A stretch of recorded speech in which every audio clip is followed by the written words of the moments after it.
Cuando tu hija está aprendiendo a manejar y dice, Pa, yo manejo.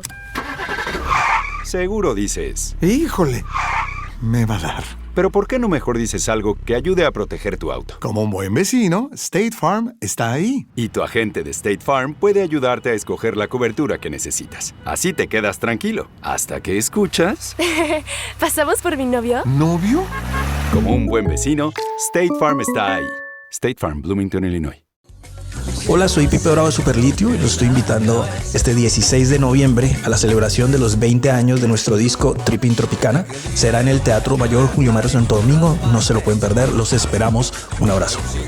Compre ya sus entradas a través de tu boleta o en taquillas del teatro. Más información, teatromayor.org.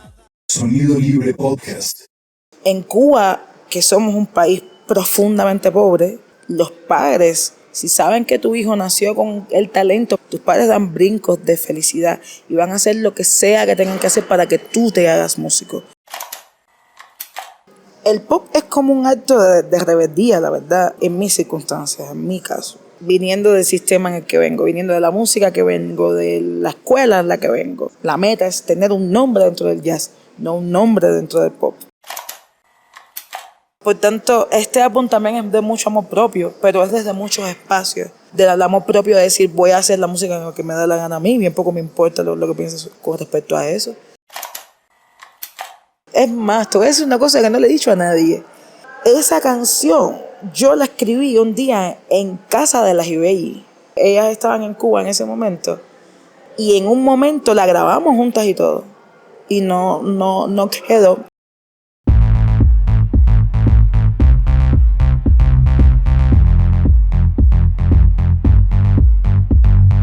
Hola, Iván Zaineda te saluda en una nueva edición de Sonido Libre Podcast.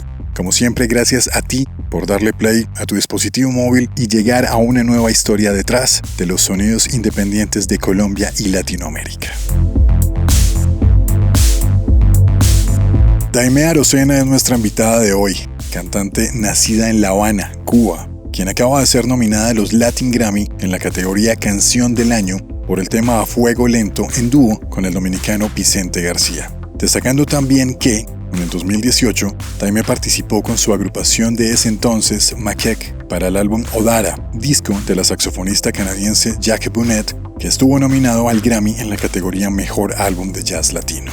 La han comparado con Celia Cruz y con Aretha Franklin, y su estilo ha estado marcado por el jazz fusionado con ritmos cubanos, en donde su voz siempre ha sido destacada.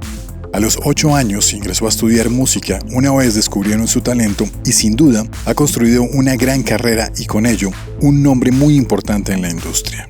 Ha colaborado con artistas colombianos, como el año pasado, en donde la canción titulada Como fue tomada por los Alcolíricos para su tema Estetograma. Estuvo hace algunas semanas en Bogotá presentando su más reciente álbum titulado Alchemy, quinto álbum de estudio y producido por Eduardo Cabra, quien sin duda logró construir un gran sonido equilibrando las raíces cubanas de Daimé con el neo soul y elementos modernos, sintetizadores análogos y algo de electrónica, teniendo también en mi opinión un lado pop que lleva al artista a otro nivel.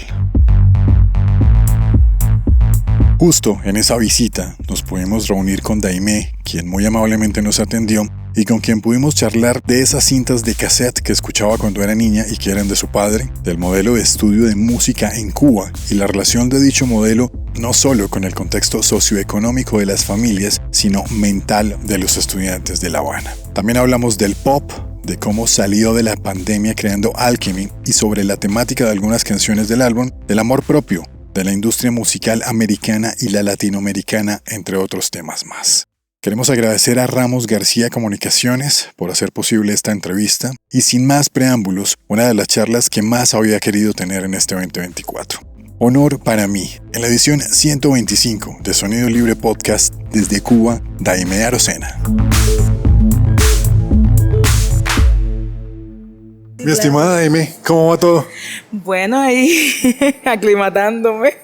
Un poco corriendo. Sí, aclimatándome al clima de Bogotá, que yo, a ver, para las personas como yo, que somos caribeños, que vivimos al nivel del mar, aquí se respira difícil. Complicado. Súper complicado. Y eso que has venido varias veces, ¿no? Pero eso no importa. Eso no importa. Igual yo hice mis entrenamientos, me compré unas gotas de oxígeno, he hecho cuanta cosa he podido para sentirme lo mejor posible. Pero no es fácil. Bueno, el tiempo apremia. Y digamos que para quienes no te conocen, y es importante contar la historia acá en Sonido Libre Podcast, pues creces en La Habana y hay una transformación musical de pronto cuando llega el jazz y todo eso, pero cuando niña y esas cintas de tu papá que estaban por ahí en unas cajas guardadas, ¿qué sonaba? Porque ahí hay una parte muy importante de un hilo hasta llegar a Alchemy, que creo que es como la raíz, me atrevería a decir yo, de todo. ¿Qué escuchabas en ese momento? Mi papá era muy fan, lo sigue siendo, a la música funk y smooth jazz, básicamente, de una época como tal, de esto de Kool and the Gang, Earth, Wind and Fire, ¿sabes? Como que en esos cassettes tú te encontrabas eso, George Benson, Sade, los Bee Gees, había de todo, pero de pronto esos eran los cassettes a los que yo me aferré mucho. Sí, puede que en esos cassettes hubiera mucho más. Yo recuerdo que también mi papá escuchaba rock, le gustaba Led Zeppelin y todo eso, pero yo recuerdo romperle los cassettes de tanto escuchar a Earth, Wind and Fire, a Kool and the Gang, a Sade y a George Benson. Y a los Bee Gees. Como que esos probablemente fueron los 5 cassettes que más yo, Dios santo, repetí y repetí como una demente. Y cada vez que se rompía la cinta, mi pobre padre cogía esmalte de uña y pegaba la cinta con esmalte de uña para que siguiera funcionando. Y también había un cassette de Selena Quintanilla, pero creo que eso él lo consiguió para mí, porque yo me enamoré de Selena después de la película. Yo tenía como 5 años cuando salió esa película. Entonces, todo esto es la misma época. O sea, como que mis primeros recuerdos de la de 5 años eran rompiendo estos casetes de tanto oírlo. Selena, porque ahí tu abuela decía que tú tenías como el espíritu reprendido de Selena. Sí, porque Selena, de pronto como que yo escuchaba mucha música anglo por mi papá y que no entendía nada idiomáticamente, pero me conmovía un montón. Pero al mismo tiempo apareció Selena con esa película y yo me deslumbré con aquella historia. Tú sabes, los niños como que se quedan, a veces se prenden de algo.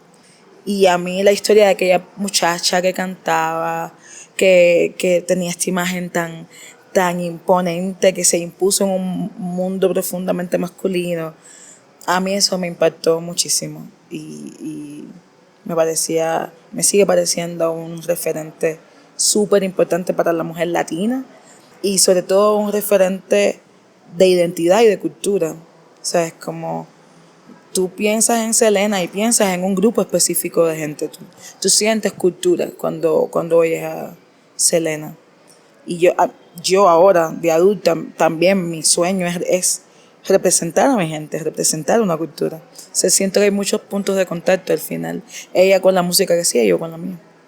¿En qué momento tú decides, porque de niña pues entraste creo que como a los 10 años al conservatorio, pero en qué momento decides vivir de la música? ¿O eso llegó solo o lo tenías claro desde el comienzo? Eso nunca lo decidí, eso era lo que era. Tiene que pasar así. Era así. Yo soy bien obstinada. Y además soy como que tengo muy claras mis ideas y cuando las tengo claras yo camino para allá, aunque me digan que es el camino más difícil. Y yo sabía que lo que quería hacer en la vida era cantar mis canciones y vivir de eso. No tenía plan B. Nunca me interesó tener un plan B. Afortunadamente.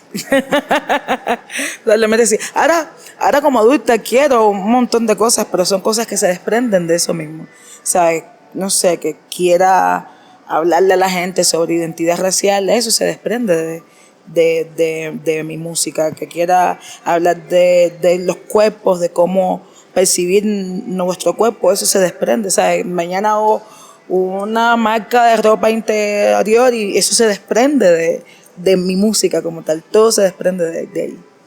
Sí, el concepto y de lo que eres naturalmente, lo que has expresado siempre. Exactamente. Hablas del cuerpo, pero también creo que hay algo importante y es la mente. Y en alguna entrevista yo escuchaba que hablabas de como del modelo de estudio de Cuba, que también no sé si sea muy represivo, muy militarizado, por decirlo así, que hay gente que decida desistir. Yo hoy en día, cuando no escucho tanto tema de salud mental, me acordé muchísimo de un doctor que hace poco acá en Colombia publicó algo, hace una reflexión, estudió en una universidad prestigiosa aquí, en donde decía que el tema era bastante crudo porque una doctora se suicida y dice, yo no puedo con la carga, háganlo ustedes. Siendo ya doctora, pero estaba haciendo como una especialización, un máster. Me acordé de eso. ¿Cómo es estudiar música en Cuba? Es de verdad tan estridente, no sé. Te cambia la cara. Sí.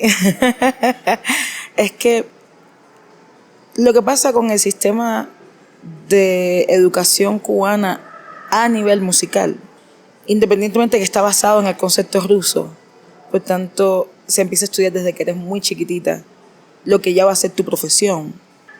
¿Qué repercusión tiene esto en términos prácticos? Primero, que ya nunca más vas a ser una niña. O sea, y creo que, por ejemplo, cuando miras las historias de la gente que se ha dedicado al deporte la vida entera, gente, no sé, las historias de la gente que juega a tenis o qué sé yo, el problema principal es que dejas de ser niño, que tienes tanto rigor, que las cosas que hacen los niños que están a tu alrededor no son las cosas que vas a poder hacer tú. No vas a poder. Cuando tu hija está aprendiendo a manejar y dice, Pa, yo manejo. seguro dices, Híjole, me va a dar. pero ¿por qué no mejor dices algo que ayude a proteger tu auto? Como un buen vecino, State Farm está ahí. Y tu agente de State Farm puede ayudarte a escoger la cobertura que necesitas. Así te quedas tranquilo, hasta que escuchas... ¿Pasamos por mi novio? ¿Novio? Como un buen vecino, State Farm está ahí. State Farm, Bloomington, Illinois. Si eres un luchador, Modelo es tu recompensa y este mensaje es para ti. Toleras un poco de todo para nunca defraudar a tu gente. Eres fuerte, eres valiente, eres el campeón del barrio. Eres una máquina de chambeo, una fuerza de la naturaleza. Contigo nadie se mete. Eres un real, un leal, un motor de productividad. Eres un luchador y Modelo es tu recompensa. Te has ganado hasta la última gota de esta rica lager dorada. Así que ponla en alto. Modelo, la marca de los luchadores. Todo con medida. Cerveza importada por Crown Imports, Chicago, Illinois. Jugar y divertirte como juegan otros niños, ¿no? O sea, a la edad que se supone que eso es lo que tienes que hacer. No vas a, en fin, no vas a ver muñequitos, no vas a tener break. Y es una carga mental muy fuerte. Un niño que entra en una escuela de música cubana a los 8 años, por ejemplo, que es la edad a la que entran los niños que estudian violín, viola, cello y piano. Todos los demás entramos con 10. Los que entran con 8, a los 12 años ya están haciendo Paganini. O sea, esa es la exigencia. Entonces tú le estás pidiendo, para que un niño de 8 años a los 12 ya esté tocando a ese nivel, no vive, no duerme, no juega, no tiene tiempo para nada. Y eso es rigor, es disciplina, también es una manera muy marcial de ver la música, muy rigurosa de ver la música, de verla más como una disciplina y no de verla como una expresión artística. Y hoy, cada vez que yo doy muchas masterclasses y voy a universidades y hablo con estudiantes y siempre les digo que la respuesta no precisamente está en la escuela te va a dar las herramientas teóricas y técnicas para ser músico, por eso no te va a hacer músico. Conozco demasiados músicos espectaculares que nunca fueron a la escuela. La música, o sea, la escuela no inventó a la música, la teoría no inventó a la música, el pentagrama no inventó a la música.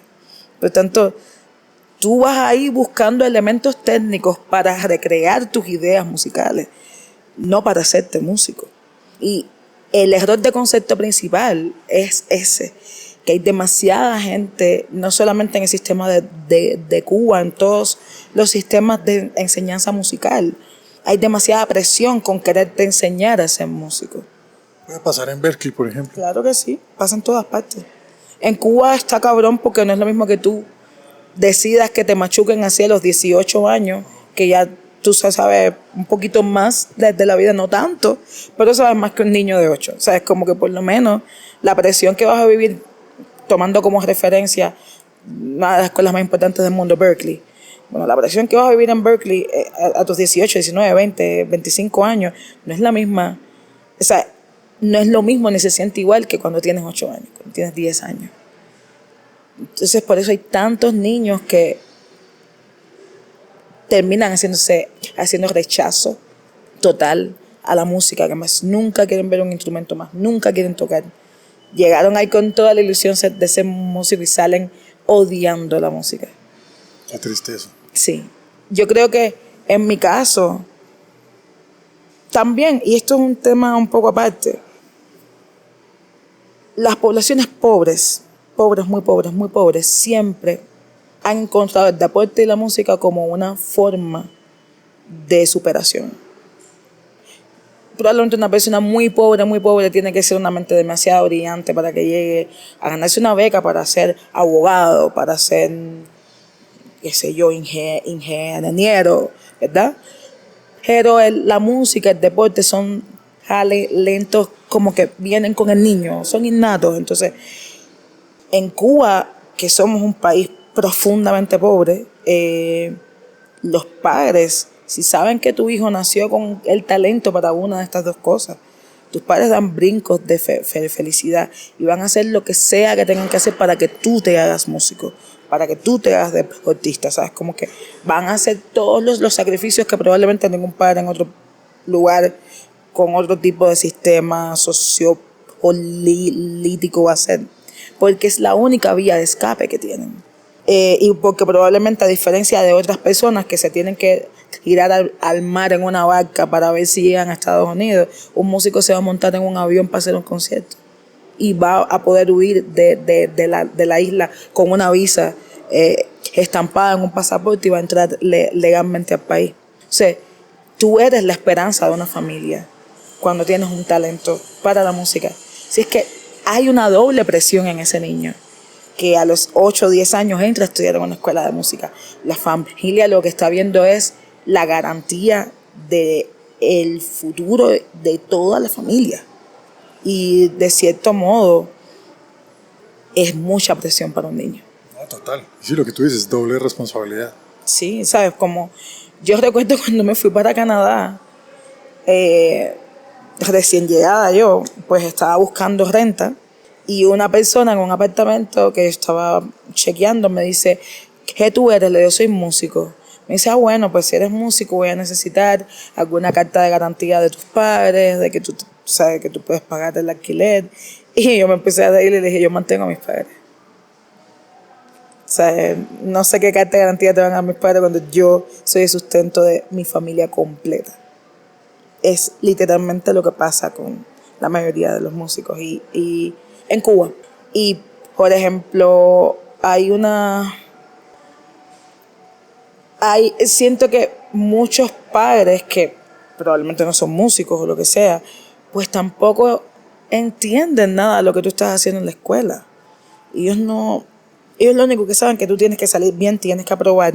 No te pueden botar de la escuela, que es una amenaza constante.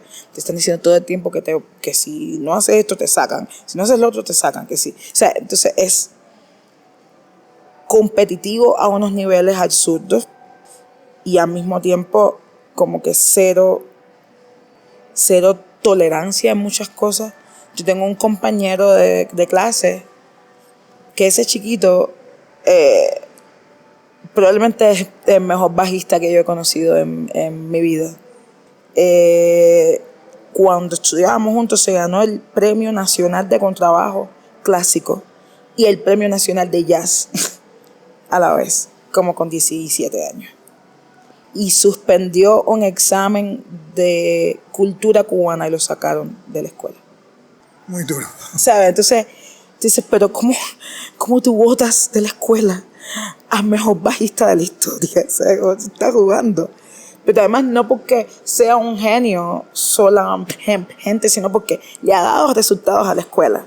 O sea, tú tienes el orgullo de decir, yo tengo el chiquito que se ganó el Premio Nacional de Contrabajo, tanto en música clásica como en jazz. Tú estás jugando. O sea, eso no le pasa a nadie por la cabeza. Suspendió un examen, bueno, cabrón, imagínate tú. Y repasas y vuelves y lo presentas. ¿Cómo tú pretendes que seas mejor bajista y esté bien en todo? Algo tiene que hacer mal.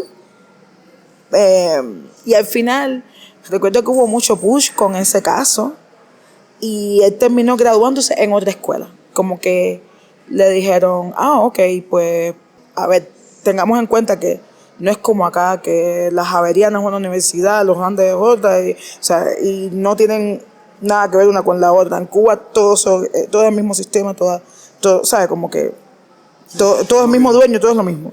Se dijeron, pues no te vas a graduar de la mejor escuela del país, que era donde él estudiaba, te vas a graduar de la peor, y ese fue el castigo. Después que lo botaron de la escuela, le permitieron graduarse por ser él, pero se iba a graduar en la peor escuela del país. Cruda historia.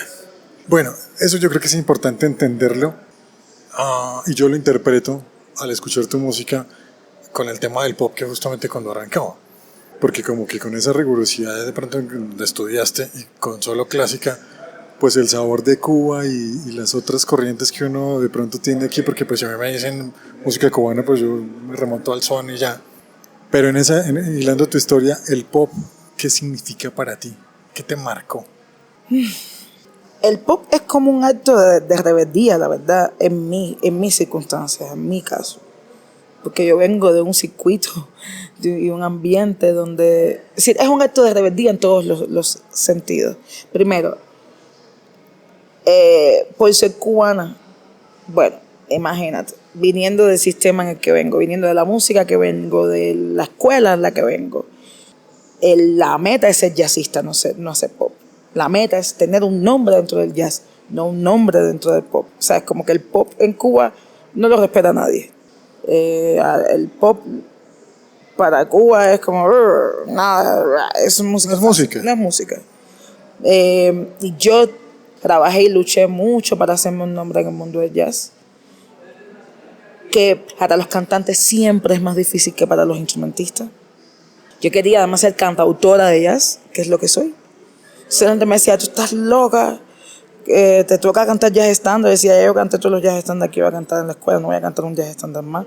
Yo soy compositor. Ahora, compongo desde que tengo uso de razón, quiero cantar mis canciones, porque además yo tengo algo para decir. No quiero seguir reinterpretando las historias de otras personas, y yo tengo mi propia historia para contar. No digo que está mal, quien quiera cantar las canciones clásicas de siempre está bello.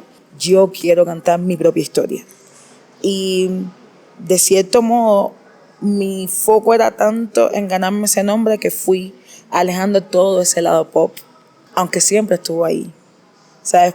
La canción que yo hice con Vicente, yo la escribí a los 19 años. En un sueño, ¿cierto? ¿Te la soñaste? No, esa no. ¿Esa no fue? No, yo soñé la de Rafa Pavón. Ya. La de Vicente, pero la de Vicente se pasó 12 años esperando. Y yo no la ponía en ningún disco, a mí eso me aterrorizaba. Y American Boy la escribí a los 22, hoy tengo 32. American Boy espero 10 años para salir. O sea, hubo un montón de canciones que decía, esto no quiero. Y de pronto siempre había como un colorcito pop en todos mis discos.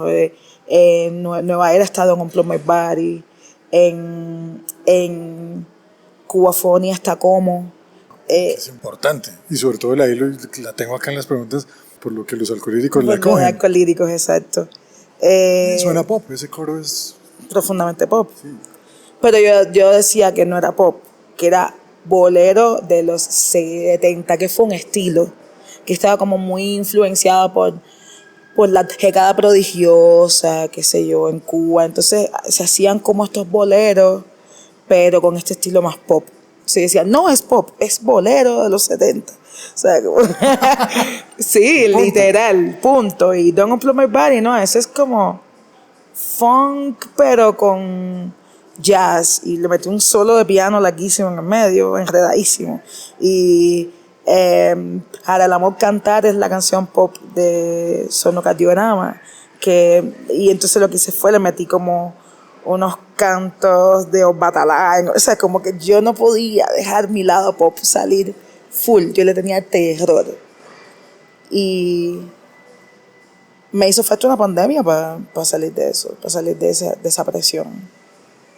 Esa depresión que no, creería yo que nunca se determinó como diagnosticada, digámoslo así, sino por el estado de ánimo y como lo describes.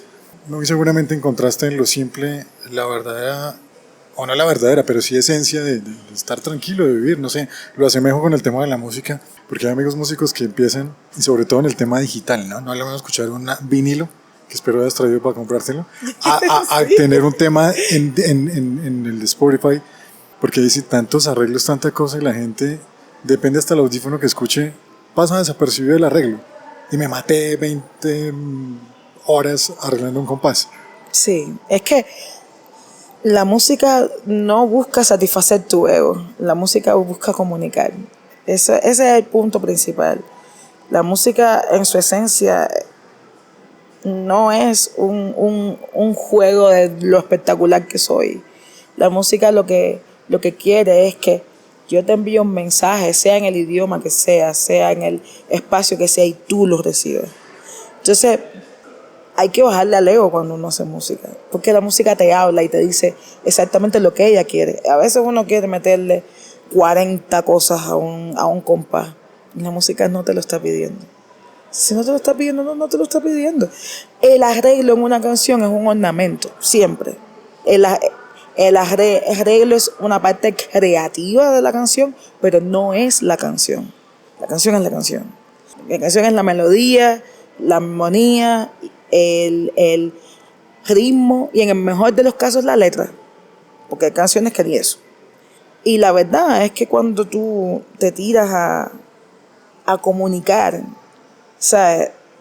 La canción te va a decir, ahora quiero ser cha-cha-cha, y después ahora quiero ser bossa nova, y ahora quiero ser feeling. La canción se va a ir por donde tú quieras, y a veces tú vas a decir, ahora quiero ser sinfónica, y ahora quiero ser big band. Va a ser la misma canción cuando ella y ahora quiero ser guitarra y voz nada más. Es la misma canción. La esencia de la canción no cambia. Lo que cambia es el ornamento que le pusiste a la canción. Entonces, yo respeto mucho la esencia de la canción, lo que ella quiera. Y puedo hacer la producción, qué sé yo, con Eduardo y darle un color pop. Y después esa misma canción hacerla en bolero, cha. Y ya está. Y después la canto a voz y piano. Es que la canción no va a cambiar por eso. Yo digo algo, y es que 3 acordes dicen más que 1000 palabras. Así pasa a veces. Hay melodías que llegan que... A veces una nota dice más que 1000 palabras. Tú me la cambiaste, pero es así. Literal. Hay gente que te conmueve con una nota. O sea, hay gente que está cantando y de pronto se queda así, no sé. Y ese que es una nota nada más. A capela, que no está pasando nada, es la que te coge y te parte el corazón. Y tú dices, y te va elevando esa nota.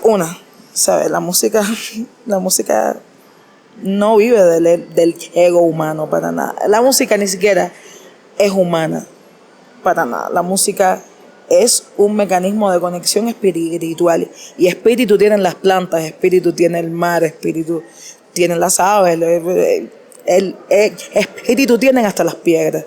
Entonces, tú lo que estás haciendo es conectando espiritualmente todos esos elementos. Cuando uno empieza a escuchar Alchemy, que tú lo llamas tu hija, no sé, yo tomé que se lo lleve el mar como un mantra. ¿Qué se tiene que llevar el mar? ¿O qué se tiene que llevar en ese momento? Todos mis miedos, todos mis temores. Esa canción es vieja. Yo que se lo lleve el mar la escribí hace rato, y cuando vino la pandemia se hizo un Jazz Coalition, y yo fui una de las pocas latinas que entró en el Jazz Coalition y me dieron el presupuesto para grabar la canción. Aunque no lo creas, esa canción tiene una versión de jazz full. Pero siempre la sentí. Es más, te voy a decir una cosa que no le he dicho a nadie. Esa canción yo la escribí un día en casa de las Ibelli. ¿Ah, sí? Yo estaba con las muchachas, ellas estaban en Cuba en ese momento, y yo fui para la casa, estábamos jangueando y me puse con el piano a escribir eso.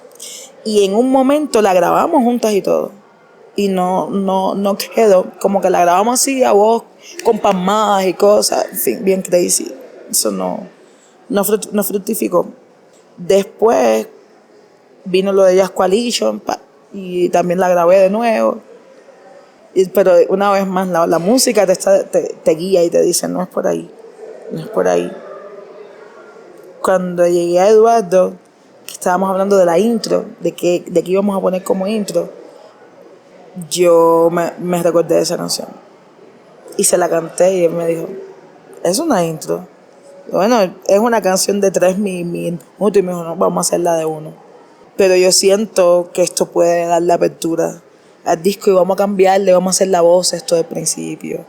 Vamos a cambiar la infraestructura y que sea tu voz como si fuera el mar y yo sé que lo que me dice la canción y lo que comunica la canción. Por eso mucha gente conecta con esa canción a pesar de que es la intro del disco. Mucha gente me habla de ese tema y la verdad es que lo único que intenta comunicar la canción es soltar el miedo. El miedo que es interno, que uno tiene por dentro, ¿sabes? No tanto el miedo superficial, el miedo de verdad de ser quien uno es. De darle la pata al closet hacia la puerta, ¡pah! Y salir del closet. O sea, de todos los closets. El closet no es el closet es gay, el closet. Uno está encerrado en un closet. Y ahí guarda todas las cosas que no quiere mostrar de uno. O sea, darle la pata al closet es como salir del mar, así. Porque luego llega Por Ti, que lo ponen a bailar, y sé que el baile es muy importante para ti, y sobre todo en este disco mueve fibra, pero hay que detenerse en la letra. ¿A quién le escribiste Por Ti o qué quiere decir Por Ti? Es bien crazy, no se la escribí a nadie. No. Bueno, se la escribí a alguien que no conozco, porque Por Ti me inspiró, yo creo que se la escribí a la vida. Por Ti me inspiró por una historia que leí de una muchacha que sufrió un feminicidio. Y la historia me conmovió demasiado. Yo me puse a leer, a buscar más, a buscar varios artículos, a entender cómo había pasado eso. Porque la historia es muy macabra, como el tipo después que la mató, la picó en como 100 pedazos y la esparció por todos lados, como para esconder también lo que había pasado. Y a mí todo me parecía una demencia. Eso pasó en Matanzas, Cuba. Y cuando yo me pongo a leer toda esa historia, yo decía, ¿por qué carajo una no para la relación en el primer golpe? En la primera acción. ¿Por qué una se quiere tan poquito, cabrón? ¿Por qué una no? O sea, hay gente que desde el principio, desde una conversación, te está dando luces de que eso no sirvió, de que huye de ahí. Y una quiere como que hacerse ciega ante eso. Y yo me inspiré, de pronto me empezó a salir la canción. Yo lo que sentía era como esa muchacha, si hubiera dicho que no, si hubiera puesto el pare desde ese principio. O sea, la canción lo que habla al final es del amor propio. Porque creo que las personas que caemos en ciclos de relaciones de esa manera es porque tenemos un problema grave de amor propio. Y hay muchos factores alrededor de una mujer específicamente para que no nos tengamos amor propio. El otro día yo hablaba, y esto parecerá que es otra cosa, pero es lo mismo. El otro día yo hablaba de cómo la gente de pronto te dice, cuando eres una mujer gorda, quiere dar opiniones sobre qué tienes que hacer o cómo tienes que hacer o la vida que tienes que llevar para tener un mejor cuerpo. Y la gente no sabe ni cómo tú vives, ni qué tú comes, ni cuáles son tus rutinas. La gente hace un juicio fácil, asume, sin detenerse a pensar nunca nada. Pero la verdad es que la gente te quiere decir que es porque estoy preocupada por ti. No, ni por mí, ni por mi salud. Es totalmente falso. Tú no le dices a un flaco que lo ves comiéndose una bolsa de papa frita que no coma papa frita. Me lo dicen a mí porque soy gorda. Entonces, el issue aquí está en que la mayoría de las mujeres que conozco, tengan el peso que tengan, están preocupadas por el peso que tienen. Yo conozco mujeres flacas que se ven gordas. Se identifican, ¿sabes? Como dicen, estoy engordando. Y uno, pero mujer, si tú pesas, qué sé yo, 20 kilos. Sí, es verdad. Y hay demasiada gente preocupada por si le sale una pata de gallina en la cara, si tiene canas en el pelo.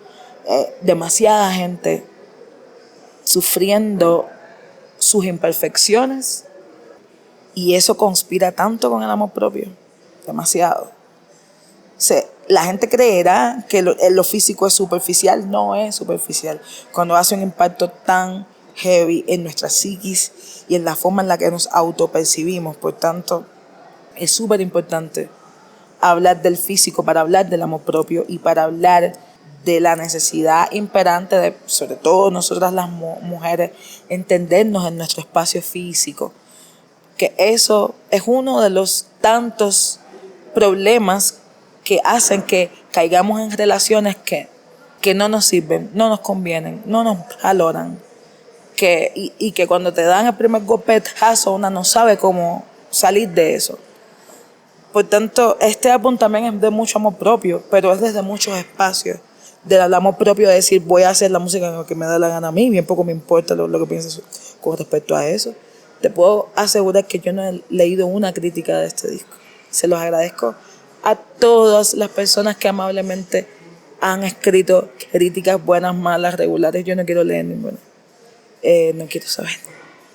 Estoy tan feliz con lo que hice para mí y por mí que no quiero que nada me haga ruido en el sistema con respecto a eso. Porque la opinión ajena no debería ser tan importante, pero desgraciadamente impacta mucho en la vida y en la forma de percibir la creatividad de un creador. Wow, me dejaste sin palabras con eso. Pensando también, ¿no?, en muchas reflexiones en el tema del amor propio que, independiente del género, marca. Y te lleva como a caminos que no son tan sanos ni tan buenos, ¿no? Y en el último, pues, que primero y último que tienes que confiar es en ti mismo y ya. Pero vivimos en un mundo que conspira contra eso todo el tiempo. Imagínate crecer en una sociedad donde todos los mecanismos de comunicación te venden un estereotipo. Para ser bella o bello, este es el estereotipo. Para ser sexy, este es el estereotipo. Para ser sensual, este es el estereotipo. Para comunicar, este es el estereotipo. Y es uno, siempre es el mismo. Siempre es el mismo, lo mismo para venderte un chocolate, que para hacer ejercicio, que para hacer yoga, que para hacer una vida sana, que para tener hijos. O sea, como que la madre de los hijos en el comercial de comida infantil es una mujer que luce como que nunca parió, nunca engordó, nunca no tiene una cana ni el pelo parado de que es atormentada por los niños. O sea, es como... En la industria musical ese estereotipo también se marca como industria y cuestiona muchas veces los músicos, claro. Ese es más duro para nosotros. ¿Te ha pasado? ¿Te han dicho, no, ese no? Cabrón, la industria... Mira, Latinoamérica es estúpidamente racista y clasista. Porque Latinoamérica está basada socialmente en el sistema de castas. Como, blanquéate para que seas bueno. Y lo que voy a decir con respecto a esto es interesante. Una vez más, pareciera que no tiene mucho que ver, pero tiene mucho que ver. Yo he salido con muchos hombres en la vida. Y la mayoría de ellos han sido blancos. No hay explicación divina entre un hombre blanco, caucásico, europeo, sin una gota de sangre de ninguna otra parte, y un hombre blanco latino, wannabe. Son dos universos totalmente distintos. Un hombre blanco, caucásico, todos con los que yo jangueé en la vida, belgas, alemanes, franceses, ingleses, me llevaban de la mano feliz. Así como, esta es la jeva que me gusta. Me da igual, es mi problema. En sus países y en el mío y donde fuera. Jamás en la vida un hombre blanco, latino, me ha llevado de la mano, aunque esté conmigo. Y esa es la industria latina. Yo estoy aquí sentada hoy porque la industria inglesa trabajó para mí. Porque la industria inglesa me hizo 5 discos. Porque la industria inglesa dijo, me gusta esta mujer, me gusta esta artista, me da igual, es ella. Porque para la industria latina, ella canta muy lindo, pero es folclórica. Está linda para un centro cultural, un espacio tú sabes, del folclore. No está linda para el sold out del stage, del, tú sabes, un, qué sé yo, un estadio. No, para eso no. Ella está linda para recordarnos lo bonito de Palenque, lo bonito, ¿tú me entiendes? Entonces, la gran diferencia entre la industria anglo y la industria latina es que la industria anglo no tiene hip hop sin negros, no tiene jazz sin negros, no tiene, o sea, se han robado cosas, tienen country sin negros, pero son fenómenos musicales más viejos, se la hicieron a los negros con 2 o 3 géneros viejos y se hicieron pila y dijeron, esto no me lo vas a hacer más. O sea, hoy no se puede hablar de que el único rapero americano es Eminem. No, cabrón. El hip hop es un género negro. Ahora, ¿cuánta gente cantando cumbia hay negros por ahí? ¿Cuántos venden el estadio? Al mismo tiempo, ¿cuántos? Es que ni la salsa, es que ni el reggaetón. Cabrón, es como si hubiera reggae sin negro. La latinoamérica es una cosa tan demente que los mismos géneros anglo, que son profundamente negros, o sea, tú no puedes pensar, qué sé yo, en el reggae, ni el hip hop, ni el jazz, ni todas las cosas que he dicho, sin que los representantes principales millonarios hoy por hoy sean gente negra. Ahora, ¿cuál es el millonario negro de la industria latina rompiéndola? Ninguno. Ni en la bachata. Bueno, en la bachata está Romeo, y ojo, porque es neoyorquino y siempre lo digo así. Es neoyorquino. Si Romeo hubiera nacido y fuera criado en Dominicana, no estaríamos hablando de él. O sea, ¿quiénes son los grandes representantes del reggaetón hoy? ¿Hay algún negro? La gente habla de Tego, una cosa para allá atrás, wow, Tego, Vico, para allá atrás. Gente del pasado. Sí, no me los presento. Cero. Cabrón, y es música negra. Es demente. Entonces, para la industria, para cómo, que la industria musical, ya te hablé del poder de comunicación de la música. Imagínate eso industrializado. O sea, con música tú estás mandando todos los mensajes que tú quieras. Eso es como un superpoder, de verdad. Es como un mecanismo de dominar la mente de la gente. Si tú con música estás mandando un mensaje de que este es el estereotipo que tienes que ser. Y es una industria entera así. En México, en Colombia, en Dominicana, en Puerto Rico. Esto da miedo. Porque el aislamiento es demasiado grande. Yo siempre digo, amo dementemente a Juan Luis Guerra. No me lo toque ni Dios. Pero Juan Luis debería estar en el mismo espacio de 20 negros más. Y no lo está. Como mismo Eminem está en el mismo espacio de Jay-Z, de Kanye West, de los que ya no están como Tupac y Biggie, y tiene que estar ahí con, ¿cómo se llama? Con Snoop Dogg. O sea, y es Eminem, y nadie me toca a Eminem. Cuidado, o sea, que no se confunde una cosa con la otra. Eminem es Eminem, pero es una persona integrada en un mundo que es profundamente afrodescendiente. En Latinoamérica lo que hace es excluir a todos los demás. Y es como una figura, que siempre son del mismo color de piel, de la misma manera, del mismo físico, del mismo todo.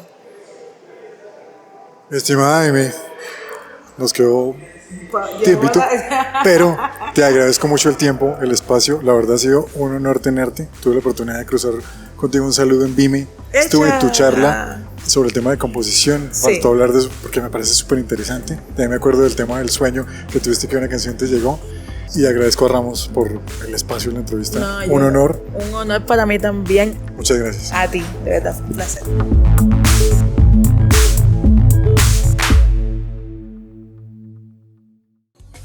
Hola, soy Pipe Bravo de Superlitio y los estoy invitando este 16 de noviembre a la celebración de los 20 años de nuestro disco Tripping Tropicana. Será en el Teatro Mayor Julio Mario Santo Domingo, no se lo pueden perder, los esperamos. Un abrazo.